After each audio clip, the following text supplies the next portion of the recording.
लोगोफोर मोनसे गोजोनथाव खौरां दायो माने क्रिसमासनि समा खाथि जालायबाय। क्रिसमासआ डिसेम्बरनि 24आव 24आवहाय जागायगोन।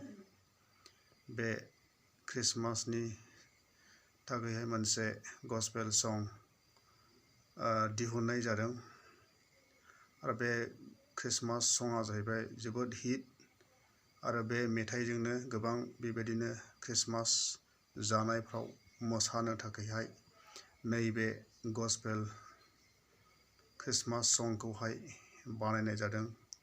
अन्नानैहाय नैबे क्रिसमास सं हेपि हेपि होननाय मेथाइखौहाय नोंथांमोना खोनासंदो।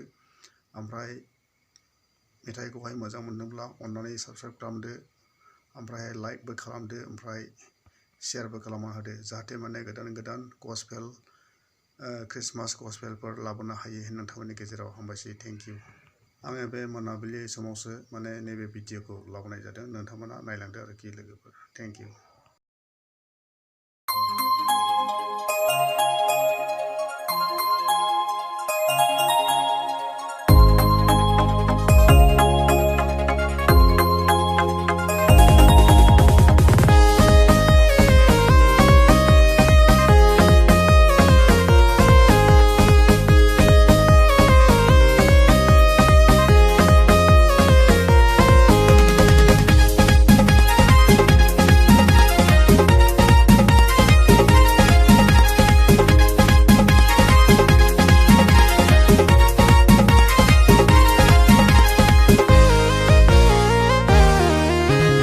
Happy, happy, happy, happy Christmas.